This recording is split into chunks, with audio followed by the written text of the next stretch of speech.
Iyon, guys. Ito na naman tayo. May bibigay na naman ako sa inyong simpleng tip.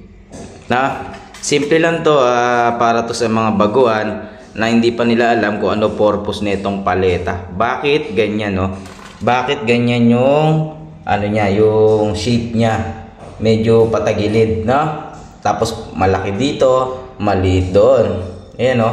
Kung mapapansin mo, ganyan yung style ng paggawa ng paleta nila, no? Tara, papakita ko sa inyo bakit ganito yung style.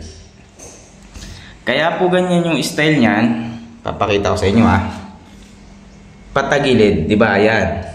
Makikita mo sa kantuhan to eh. Sa kantuhan, pag nilapat mo siya, sa kantuhan, makikita mo pag maghahagod tayo para maganda yung kantuhan, no? Itong maliit na to, itong mahaba na to, kailangan nakalapat yan. Kunyari kantuhan niya sa baba, laylayan, nakalapat yan.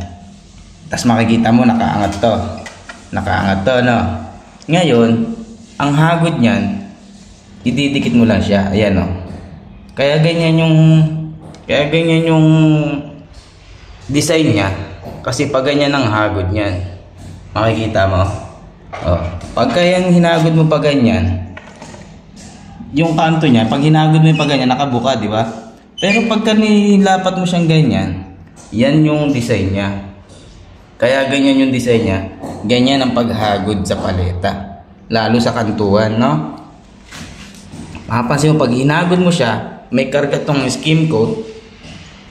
Tapos pag hinagod mo siya, yan, hahagurin mo, kantong-kanto yan.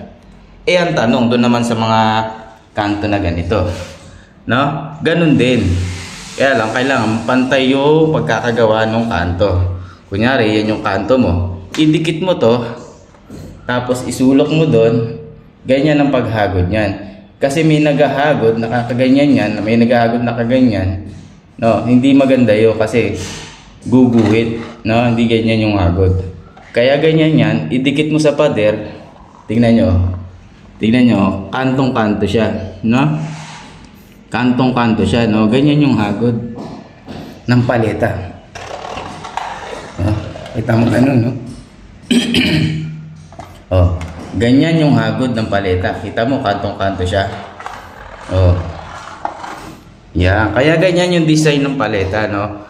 Yung gilid na to, dinidikit, no? Paano pagbasa pa to? Siyempre, wag mo hahagurin. Kunyari, etong kabila, hahagurin mo. Pag natuyo na to, dito naman. Kasi hindi mo siya mahagod sabay. Kasi makakayod mo yung kabila, no? Yun lang, no? Maraming salamat. Sana meron kayong natutunan, no? Kahit konti lang, no? Maraming salamat. Huwag kayong magsasawang manood. Paki-follow na rin ang ating page para tuloy-tuloy sa ating pag-upload.